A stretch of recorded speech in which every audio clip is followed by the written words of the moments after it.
Je suis Anne Pioz, psychothérapeute et coach. La pleine conscience du pouvoir est un podcast qui s'adresse aux femmes qui veulent reprendre le pouvoir sur leur relation avec la nourriture, sortir des injonctions de la culture des régimes et ne plus se sentir seule avec tout ça. Dans ce podcast, je partage des outils, des réflexions. Je vous parle aussi de pleine conscience et d'introduire dans votre quotidien plus d'observation de votre propre fonctionnement. Je vous propose également des témoignages de femmes qui vivent ou ont vécu un trouble du comportement alimentaire ou une relation compliquée avec leur alimentation. Leurs témoignages vous permettront, je l'espère, de réaliser que nous sommes nombreuses à nous retrouver prises au piège de cette relation toxique. Je vous laisse avec l'épisode du jour. Je suis Marjorie du compte Adieu Hyperphagie. J'ai été une petite fille qui a été mise au régime à l'âge de 7 ans. Quand tu regardes aujourd'hui encore une fois les photos, j'étais peut-être un peu rondelette, mais bon, chez nous il fallait être mince. Ma vie et mon poids n'étaient que yo-yo. Et ensuite, j'ai vraiment fait place à l'hyperphagie dans ma vie. J'ai eu plusieurs fois la démarche d'aller consulter, d'aller chercher de l'aide. Je ne compte pas le nombre de fois où on m'a dit « Marjorie, un petit peu de courage, un petit peu de volonté ». Quand tu sors de consultations de ce type, t'es réduite à néant. Mais il y a 10 ans, il y a 20 ans en arrière, on parlait d'un comportement pour lequel il n'y avait pas de mots. C'est moi qui ai posé le mot hyperphagie sur moi-même. Et je me suis dit, le jour où je m'en serai sortie, je ferai tout pour aider les gens à s'en sortir. Et surtout, les aider à sortir du silence. Bienvenue dans l'épisode 48 du podcast La pleine conscience du pouvoir. Vous allez entendre aujourd'hui le témoignage de Marjorie, créatrice du compte Instagram Adieu Hyperphagie. Le nom de son compte parle de lui-même. Marjorie a vécu ce trouble du comportement alimentaire encore trop peu connu, l'hyperphagie. Cette méconnaissance lui a fait traverser, vous allez l'entendre, un désert d'errance médicale et d'incompréhension. C'est important pour elle de mettre son histoire au grand jour pour apporter un message d'espoir et soutenir les personnes qui souffrent de ce trouble à sortir de la honte, de la culpabilité et leur permettre de se dire « Je ne suis pas seule, folle ou fou, d'autres personnes vivent le même cauchemar que moi et si j'ai pu m'en sortir, vous le pourrez vous aussi ». Je vous laisse découvrir le parcours de Marjorie au travers de notre échange. Bonjour Marjorie. Bonjour Anne. Je suis vraiment ravie de t'accueillir aujourd'hui sur le podcast pour venir nous partager ton parcours avec les troubles du comportement alimentaire et plus précisément avec l'hyperphagie. Mais je ne vais pas déjà partir en fait pour raconter à ta place. Marjorie, nous nous sommes connus via Instagram et via ton compte Adieu Hyperphagie. Peut-être que tu vas nous en parler plus en détail au fil de cet épisode. Mais avant que nous commencions vraiment entrer dans le vif du sujet, est-ce que tu veux bien te présenter à nous, Marjorie ? Oui, bien sûr, Anne. Déjà, tout d'abord, merci de me proposer cet échange entre nous et j'espère qu'il pourra servir à un grand nombre de personnes. Donc, comme tu l'as dit, je suis Marjorie du compte Adieu Hyperphagie. Voilà, je pense que le titre parle de lui-même. Je suis coach de vie et j'ai décidé de me spécialiser et d'accompagner toutes les personnes qui souffrent du trouble du comportement alimentaire, plus précisément l'hyperphagie, parce qu'il y a aussi toute une histoire personnelle derrière. Et c'est cette histoire personnelle que je souhaite mettre au grand jour afin d'aider un maximum de personnes qui souffrent dans l'ombre aujourd'hui, rythmées par la honte et la peur. Oui. Est-ce que tu es d'accord pour dire, parce que Émilie, qui a été aussi une des personnes qui a témoigné sur le podcast au sujet de l'hyperphagie, disait qu'il y avait finalement peu de témoignages et que est-ce que ce serait pas le trouble du comportement alimentaire le moins connu ou le plus caché enfin après je sais pas si c'est le plus mais tu as tout dit, c'est un trouble du comportement alimentaire qui est aujourd'hui peu connu, voire mal connu et surtout sous-diagnostiqué. Oui, c'est ça, parce que en fait, et on va y venir tout au long de l'épisode, j'imagine, mais les personnes ne se rendent pas compte que finalement c'est un trouble, que c'est pas normal, mais bon, je suis déjà en train de partir là, de m'égarer, et je suis aussi très impatiente que tu nous partages ton propre parcours, si c'est ok pour toi, et Bien peut-être sûr. en commençant du début. Enfin voilà, comment tu as envie de nous narrer ton histoire? Eh ben, je pense qu'on va commencer effectivement par le début parce que je pense que, en fait, mon histoire, même si elle m'est personnelle, je sais qu'il y a beaucoup de personnes qui vont se reconnaître dedans. Donc, moi, j'ai été une petite fille qui a été mise au régime à l'âge de 7 ans. Aujourd'hui, quand je revois les photos, voilà, on observe une petite fille qui, pour moi, est normale, mais dans un souci de bienveillance, je pense. Enfin, j'en suis même sûre. Oui. Mmh. J'ai une maman qui est très attachée à l'apparence physique, donc pas du tout péjoratif, mais Mmh. voilà, c'est très important de bien présenter le paraître. Mmh. C'est une personne qui fait des régimes depuis l'âge de 17 ans. Mmh. Aujourd'hui, elle en a 72 et elle fait toujours des régimes. Mmh. Donc, elle est dans un contrôle permanent de son poids et Ouais. on sait très bien que aujourd'hui, on a tendance à voilà, à transmettre en tous les cas à nos enfants certaines peurs, je pense, et Mmh. certaines injonctions. Chose qui s'est passée pour moi, donc j'ai grandi avec comme quoi la nourriture, tout n'était pas bon. Les bonbons, les petits gâteaux, enfin voilà, il y avait, on va dire, les aliments qui étaient bons, dont tu pouvais te goinfrer limite, et il y avait les Ouais. aliments dits mauvais. Mmh. Avec plus spécifiquement une diabolisation du sucre.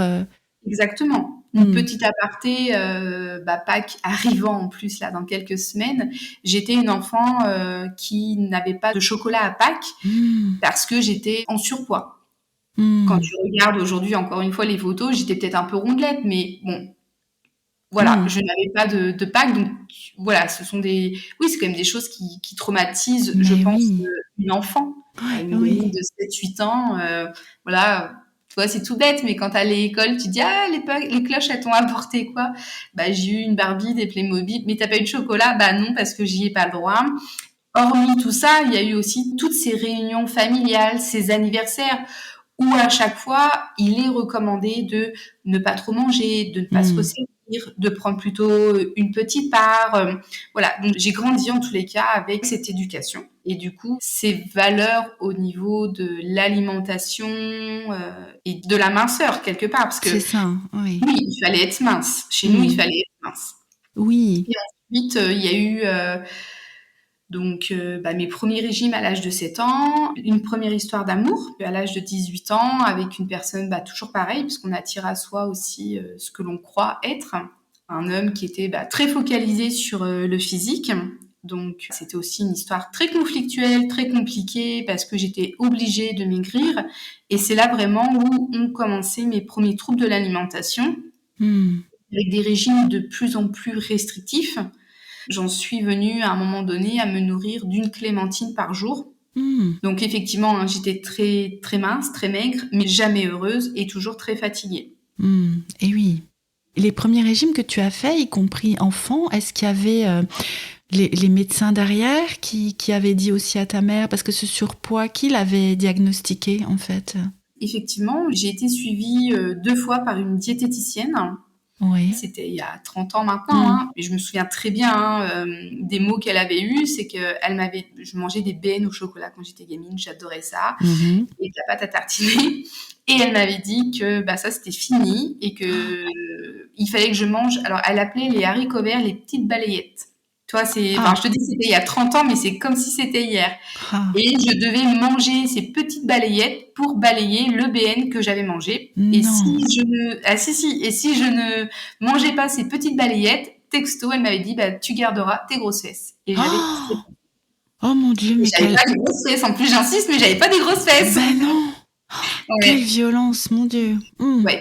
Ça a été très violent, si bien que mes parents ont pris la décision de ne pas m'y ramener parce que Mmh. c'était un peu hard, Mmh, sincèrement. mmh. Eh oui, ouf! Ils se sont dit: «Non, là, ça va peut-être un peu loin quand même». Néanmoins, étant dans la culture des régimes, elle avait toutes les astuces possibles. Alors, elle m'a Mais fait oui. faire bien évidemment tous les tests médicaux parce que ils étaient tous persuadés que j'avais des problèmes de thyroïde. Pour une Ah, fois, j'étais juste une enfant qui avait juste besoin de grandir mais pleinement, de oui. s'éclater, d'aller jouer, et non Mmh. pas une enfant qu'il fallait restreindre de A à Z. Mmh. Mmh. Qui, en fait, chaque invitation était un peu source d'angoisse et Ben source de oui. stress. Ben Un oui, moment bien de sûr. plaisir, en fait, était transformé en angoisse. Tout ça, hein, ça a fait vraiment le lit, en fait, de ce qui s'est passé par la suite. Et du coup, tu en étais rendu, hein, avant que je te renvoie dans le derrière, en fait, en arrière, à cette relation à tes 18 ans où il y avait vraiment un culte de la minceur de la part de ton petit ami, qui du coup, toi, t'a amené dans une restriction très, très stricte, une forme d'anorexie, tu penses? Ah oui, c'était de l'anorexie et en fait, plus je maigrissais, plus il me disait qu'il m'aimait. Ah. Donc je confortais l'idée que pour être aimée, chose qu'on m'avait inculquée déjà depuis une dizaine d'années, je devais être mince. C'est ça, c'était couler dans le bronze, en fait. Exactement. Donc ça, c'en est vraiment venu des injonctions et des croyances profondes ancrées au fer rouge en moi. Mhm. Et ensuite, donc avec cette personne, ça s'est terminé parce que c'était vraiment une relation quand même toxique, qui m'a fait beaucoup de mal et qui m'a déclenché énormément de problèmes de santé. Et à partir de 25 ans, parce que ça a duré 7 ans, ça a été une garde-robe qui allait du 36 au 44. Mhm. Ma vie et mon poids n'étaient que yo-yo. Avec des grandes variations de poids, du Ouais. coup. Mm. Allant de 10 à 15 kilos. En fait, j'alternais des phases de restriction et sport intensif Mhm. avec un autocontrôle géré au millimètre près. Mm. Ensuite, avec des phases où tu perds un peu les pédales, tout simplement. Au début, tu t'autorises à remanger un petit pain au chocolat, un petit truc, parce qu'effectivement, tu as perdu 15 kilos, tu le mérites et tout. Mm. Et puis, en fait, le cercle devient très vicieux. C'est vrai que même là, en y repensant, à chaque fois, quand je me replonge vraiment dans ces souvenirs, je me dis qu'on s'en rend pas compte. C'est on grossit, on maigrit, on grossit, on maigrit. Voilà. Et puis on continue, quand tu es en surpoids, ou du moins avec un poids plus élevé, à te dire, t'as l'air malheureuse, mais il faudrait que tu refasses un régime, t'étais quand même plus heureuse quand t'étais plus mince. Ce qui était vraiment le cas, à l'intérieur de toi, tu te sentais plus heureuse? Alors, effectivement, quand tu pèses 50 kilos, je te dirais que tu te sens plus légère. Je vais pas non plus être une menteuse. Mhm. Maintenant, au plus profond de moi, je pense que je me disais que de toute façon, j'étais mince, donc j'étais heureuse. Mais aujourd'hui, avec tout le travail que j'ai fait sur moi, non, j'étais juste une personne qui était dans l'hyper-contrôle et qui, en fait, n'arrivait qu'à trouver du bonheur dans le reflet du miroir Mm. ou dans une taille de pantalon. Rien ne pouvait me rendre plus heureuse que d'avoir perdu 400 grammes, que d'avoir mon jean 36 qui commence un petit peu à flotter au niveau des hanches. Voilà. Mm. À l'époque, rien ne pouvait me rendre plus heureuse parce Oui. que c'est la minceur qui a dicté en fait ma vie depuis que je suis gamine. Et oui. Tout ce qu'il y a autour, tout ce qui gravite autour. Donc c'est la mode, c'est les vêtements, c'est les sorties, c'est l'amour des autres, mais l'amour de soi. Mm. C'était une longue descente aux enfers. Et puis bon, tu as cette première crise. Alors j'ai eu un petit peu de boulimie vomitive sur une courte durée. Et ensuite, j'ai vraiment fait place à l'hyperphagie dans ma vie. Sauf qu'encore une fois, ce mot n'était encore moins à l'époque, n'était pas Mm. connu. Mm. Moi, j'ai eu plusieurs fois la démarche d'aller consulter, d'aller chercher de l'aide. Tu avais quand même cette conscience qu'il y avait quelque chose qui n'allait pas. Oui, parce que quand tu commences à manger en cachette, que tu quittes le travail plus tôt pour aller acheter 15 € à la boulangerie et les manger dans ta voiture avant de rentrer, Mm.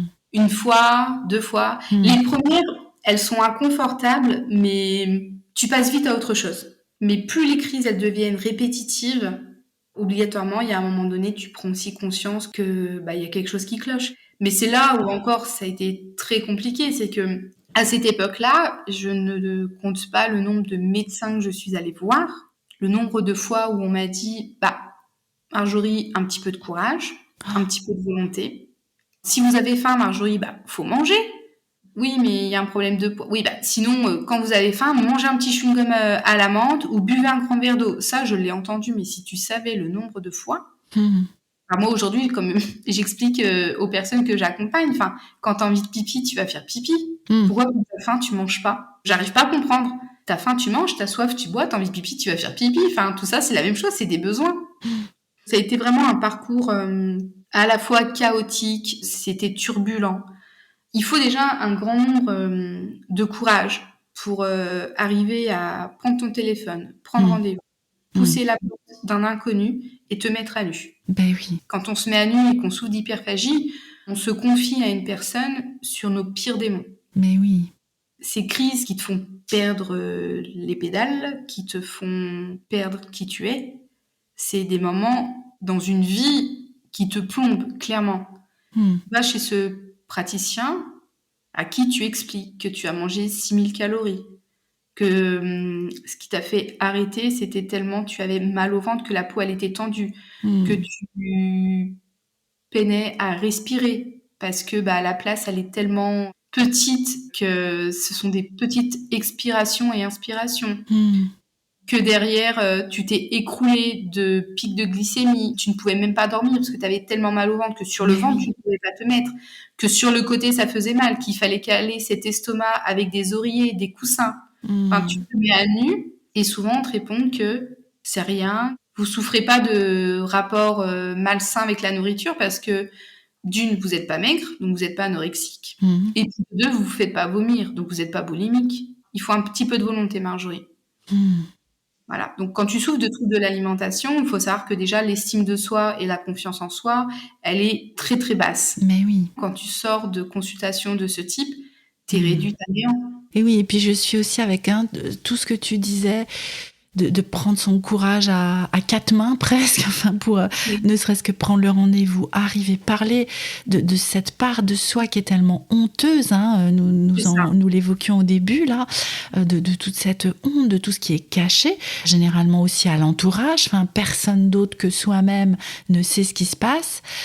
Ok, j'ai besoin d'aide, il faut que quelqu'un m'aide, et puis tu ressors encore plus laminé presque, hein, c'est ça que tu nous dis. C'est exactement ça. Mais oui, avec cette idée tellement reçue de, bah c'est une question de volonté en fait, et donc non, c'est pas une maladie, c'est pas un trouble, c'est juste toi par rapport à toi en fait, et tu repars C'est ça. avec ça. Waouh. Bah, c'est compliqué, hein. Il faut savoir que moi, mais des milliers de personnes sont dans le même cas. C'est que arrive aussi au plus bas du plus bas, c'est donc une dépression, hein. Une C'est ça. dépression qui est très violente et suivie aussi d'idées suicidaires. Mais oui, parce qu'il semble qu'il y a rien qui va pouvoir aider en fait, rien ni personne. J'avais plusieurs fois ce genre de pensée en me disant mais de toute façon, bah, personne te comprend. Tu vois bien, tu as fait X rendez-vous, tu es limite folle ma pauvre fille et bah, de toute façon tu pas de volonté. Donc Mmh. enfin, à quoi bon vivre? Parce que bah, tu es incomprise du monde, tu es dans une souffrance immense, mais il y a aucune solution. Mmh. Ben oui. À Et l'époque, il y avait aucune solution. c'est ça. Et puis avec aussi le fait de penser que tu étais seule à vivre ça, ou en tout cas que tu connaissais personne d'autre autour de toi qui vivait la même chose. Ah bien sûr que non, parce que c'est pas connu, encore une fois, tu vois, Mmh, on mmh. parlait aujourd'hui moins, mais il y a 10 ans, il y a 20 ans en arrière, on parlait d'un comportement pour lequel il n'y avait pas de mots. Tu te rends compte, c'était mais un enfer.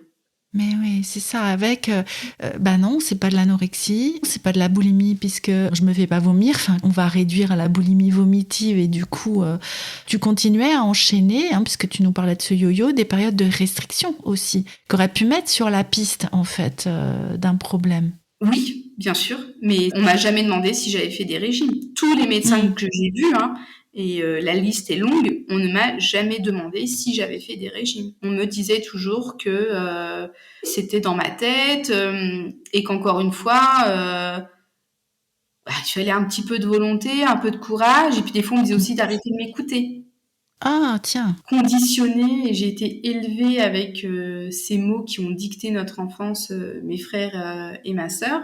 des parents très courageux, du coup, qui nous ont inculqué de ne pas s'écouter. Voilà. Nous, on entendait tous les jours, toutes les semaines, arrête de t'écouter, ne t'écoute pas, t'as mal là, serre les dents, ça va passer. Ouais. Alors que, en fait, non, ton corps et toi, ça doit faire qu'un. Je me souviens les premières fois où j'ai commencé à m'intéresser au développement personnel et tout ça, où on me disait écoute-toi, je disais mais qu'est-ce que ça veut dire? Je ne comprenais pas. Comment s'écouter, sachant que on t'a jamais appris à le faire. Eh ben non, et même que c'était plutôt le contraire en fait, Exactement. que c'était pas ça la référence en fait. Oui. Et alors du coup, comment tu en es arrivée à trouver de l'aide en fait, dans tout ce marasme en fait médical Je pense que c'est ce marasme qui m'a fait grandir aussi. Et à un moment donné, j'ai quand même compris que le problème, il n'était pas dans mon assiette, clairement. Et que il y avait des choses certainement à explorer, à comprendre. J'avais 30 ans, je crois, à l'époque. Et j'avais une kinésiologue qui me faisait énormément de bien. Et je me souviens qu'un jour, elle m'a dit, mais qui êtes-vous, Marjorie? Et là, ça a été une crise de larmes où je me suis dit, j'ai 30 ans, je suis Marjorie, blonde aux yeux bleus, mais qui je suis? Qu'est-ce que j'aime? Qu'est-ce qui m'anime? Et là, ça a été, ouais, ok, en fait, c'est vide. C'est quoi mes passions? C'est quoi mes hobbies? C'est qu'est-ce qui m'attire vraiment? Qu'est-ce qui me fait vibrer? Non pas la jeune fille ou la femme que un tel veut que je sois, mais moi, qui je suis? Qu'est-ce qui résonne pour moi et que pour moi? Et là, je suis partie en quête de moi-même. Ça m'a pris 6 ans parce que il y avait pas encore toutes les techniques qu'il y a aujourd'hui, il y avait pas encore tous ces protocoles qui s'offrent à nous. Et j'ai beaucoup lu, j'ai beaucoup fait de recherches. C'est moi qui ai posé le mot hyperphagie sur moi-même. Et je me souviens être allée voir dans la semaine qui a suivi mon médecin en lui disant je sais, j'ai compris, je sais de quoi je souffre. Lui avoir dit que je suis d'hyperphagie et il ne connaissait pas lui-même. Et en fait, à chaque fois, ça a été des portes qui se fermaient, des autres qui se rouvraient. Mais je me disais toujours, Marjo, on est sur Terre, on a tous une mission de vie, c'est clair. Si cela t'est tombé dessus, c'est que t'es capable d'en faire quelque chose et de remonter la pente et de le combattre. Comme quelque chose qui a basculé en fait, qui s'est transformé à cet endroit-là où c'est reparti dans l'autre sens. Enfin, je sais pas, je fais des gestes là, on se voit pas, mais tu vois, comme un truc où, voilà, cette prise de conscience là que je vais en faire quelque chose. Exactement. Ça m'a pris du temps, je vais pas te mentir, parce que à 30 ans, je t'aurais jamais dit que j'allais changer de voie professionnelle et parce que là, il y a eu tout un parcours derrière tout ça. Je me disais non, il faut rien lâcher. Et un jour, je me suis promis quelque chose et je me suis dit le jour où je m'en serai sortie, je ferai tout pour aider les gens à s'en sortir et surtout les aider à sortir du silence. Toutes les personnes que j'accompagne, la grande majorité, elles en parlent pas. Elles ont honte et elles se sentent incomprises. Mais oui. Quand d'une séance à une autre, une me dit tiens Marjorie, j'ai eu un repas avec mes collègues et je leur en ai parlé. Je me dis ouais, on arrive quand même à faire bouger les choses aujourd'hui. Et oui, à sortir de ce silence, du coup. C'est Comme ça. je repense, tu disais, j'ai su que c'était ça. Je suis allée voir mon médecin. Je lui ai dit, et il connaissait pas. Et du coup, il en a fait quelque chose, ou peut-être tu n'en sais rien, mais non. Alors vis-à-vis de moi, non, rien du tout. Non. Rien du tout. Il m'a redonné des antidépresseurs. Voilà. Donc, je suis une ancienne ou une préparatrice en pharmacie, donc voilà, les béquilles, c'est bien temporairement dans une vie, mais bien sûr. C'est ça la problématique profonde, tu devras marcher en béquille toute ta vie. Oui, parce qu'il y avait eu quand même le diagnostic de dépression. Tu nous en parlais un petit peu avant, de là où ça t'avait emmené. Il y avait ce diagnostic-là, du coup un traitement pour la dépression. Mais voilà, rien de plus n'avait été prescrit, pas de travail psychologique, c'était juste les médicaments. Les médicaments, après j'ai eu recours à quelques psychologues, mais voilà, c'était pas les bonnes personnes. Des personnes qui connaissaient pas ce trouble. Ce qui m'aidait, c'était vraiment en fait me faire du bien, m'aider à calmer mes pulsions. C'était tout un travail de comprendre qui j'étais et c'est ce que je travaille énormément. Mais en comprenant mon histoire, j'ai eu besoin de comprendre mon histoire parce que je me dis mais pourquoi moi en fait? Qu'est-ce que j'ai fait? Pourquoi on me met ça sur le dos? D'où ça vient? Moi, je pense que il y a les causes de la maladie et les facteurs déclencheurs des crises. C'est deux choses qui se rejoignent mais qui cependant restent distinctes. Je pense que pour arriver à te sortir de ces cauchemars, il est nécessaire de comprendre son histoire. Et ce cheminement de compréhension, comment tu l'as fait? Qu'est-ce qui t'a accompagné dans cette compréhension-là? J'ai eu la kinésiologue dont je te parlais, Oui. qui vraiment... mais on mettait pas spécialement des mots, mais il y avait des images, il y avait beaucoup de choses qui se révélaient. Ensuite, j'ai eu 3 coachs de vie. Ça, c'était plus sur la fin. Mais on va dire qu'il y a eu un moment donné, j'avais un sac avec toutes les connaissances qu'il fallait. Oui. Mais il me fallait de l'aide pour tout poser. C'était un petit peu comme l'écolière qui a tout appris. J'avais un sac à dos avec plein de classeurs, plein de bouquins, plein de feuilles volantes. Et j'ai eu besoin qu'on m'aide, qu'on me pose et de pouvoir ranger tous ces dossiers. De faire du tri. Exactement. Moi, j'ai fait beaucoup de séances de kinésiologie, des séances de soins énergétiques, du yoga. J'ai commencé le yoga, tu vois. Et je me souviens le jour où j'ai commencé le yoga, on m'a dit « Ah, mais je comprends que t'aimes le yoga. » J'ai dit « Ah oui, pourquoi ?» C'est pour les gens dépressifs. Bon, voilà. D'accord. Bon. Et toi, ça t'a aidé de quelle façon le yoga? Ça m'a permis de me poser, d'accepter le silence, chose que je fuyais avant. J'avais besoin d'être toujours entourée et dans le bruit. Et d'ailleurs, j'ai vécu longtemps à Paris et ça me rassurait. Aujourd'hui, pour te dire, je vis limite dans les montagnes. Tu vois le chemin parcouru. Aujourd'hui, je vais apprécier de me poser sur notre terrasse avec juste un thé et écouter les oiseaux ou la nature. Avant, c'était source d'angoisse pour moi parce qu'il fallait que je me retrouve avec moi-même. Mais j'étais une inconnue. Et c'est toujours inconfortable d'être avec une inconnue. Ben oui, parce qu'on est très gêné d'être avec une inconnue, on ne sait pas quoi lui dire, on ne sait pas comment entamer la conversation. Enfin, c'est un silence épouvantable en fait, de soi à soi.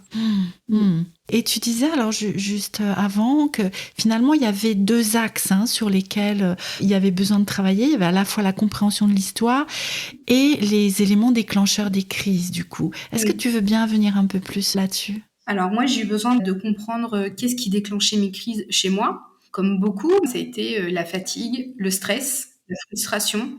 Et c'est en travaillant aussi sur mes valeurs où j'ai compris qu'une de mes valeurs fondamentales, celle vraiment qui drivait ma vie, c'est la liberté. Et quand j'étais en pharmacie, j'étais dans un travail où j'étais enfermée, privée de ma liberté. Et j'avais souvent des crises au boulot, tu vois. Donc c'est en comprenant aussi que cette valeur qui est fondamentale chez moi, qui était non respectée, ça avait tendance à en déclencher parce que je me sentais pas libre et je me sentais pas moi-même. Ensuite, la fatigue, je suis une personne qui a besoin d'avoir un certain nombre d'heures de sommeil. Sauf que faut l'accepter. Moi, je l'acceptais pas parce que je voulais profiter à fond de mes journées et j'avais été aussi, encore une fois, élevée dans t'es jeune, lève-toi, fais ci, fais ça. L'efficacité, la productivité. Exactement, et toujours sans m'écouter. Et on sait très bien que le sucre, mais c'est le premier carburant. C'est lui qui va te donner le plus d'énergie. Donc, en fait, c'était juste normal aussi que mon corps, il m'en réclame. Eh ben oui. Et le stress, c'était pas évident chez moi de gérer mes émotions, bien évidemment, que je ne connaissais pas d'ailleurs. Et je pensais à l'époque qu'il fallait toujours être heureux. Que pour être heureux, il fallait toujours être dans la joie. Et en fait, au fil du temps, des années et encore de travail acharné, où j'ai compris que toutes les émotions sont nécessaires et qu'il n'y a pas d'émotions positives et négatives.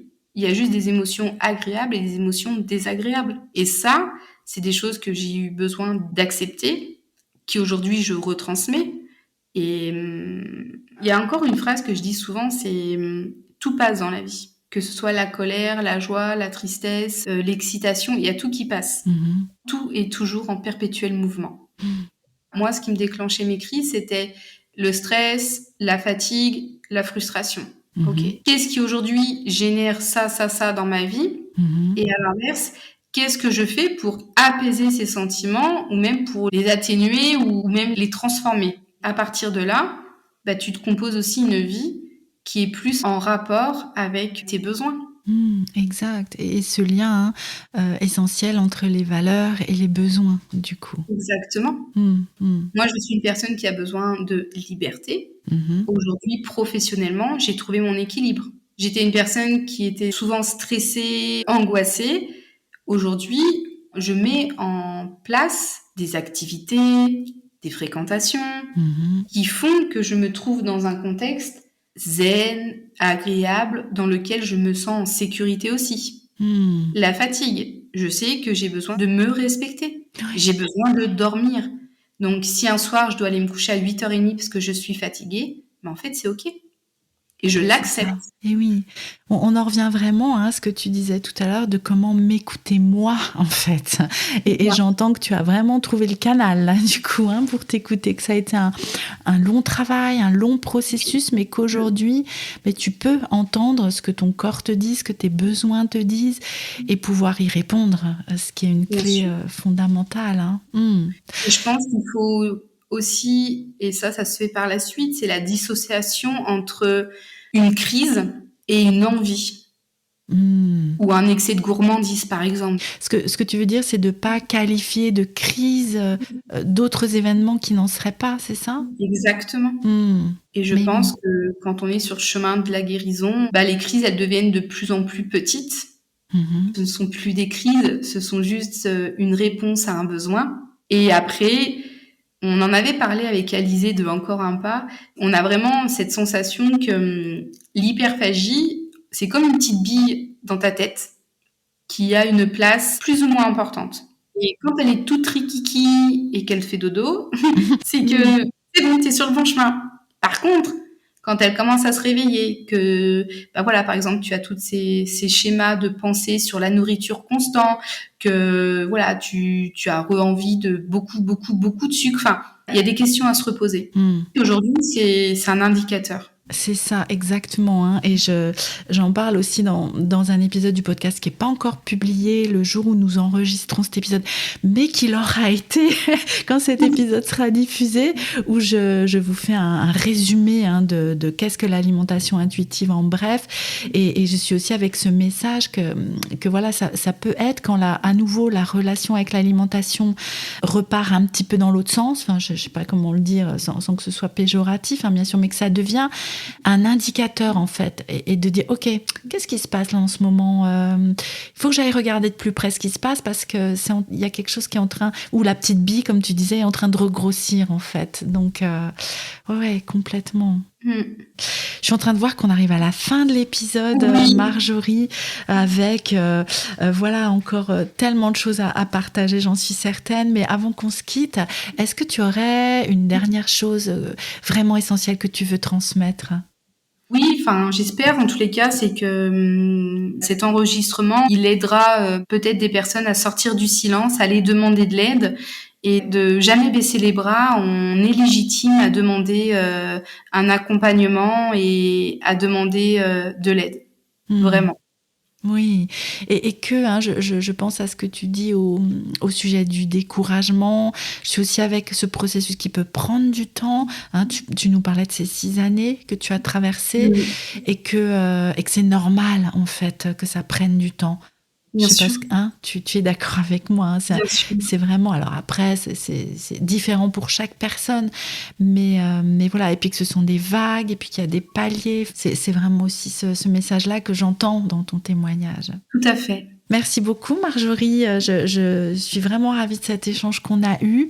Est-ce que j'imagine que tu es OK pour que les personnes te contactent si elles souhaitent échanger avec toi sur ce sujet et voir un petit peu aussi ce que tu proposes en termes d'accompagnement ? Avec grand plaisir. Le mieux pour te contacter, c'est ton compte Instagram ? Oui, tout à fait. Bien sûr, il sera dans la description de l'épisode, comme à chaque fois. Et n'hésitez pas, du coup, à aller faire un petit coucou à Marjorie et à venir nous dire aussi ce que vous aurez pensé de cet échange. Je te remercie beaucoup, Marjorie. Je te souhaite une belle suite, tant dans ton parcours personnel que professionnel. Merci encore à toi d'être venue échanger avec nous. Merci à toi, Anne. C'était un bon moment de plaisir et courage à tout le monde.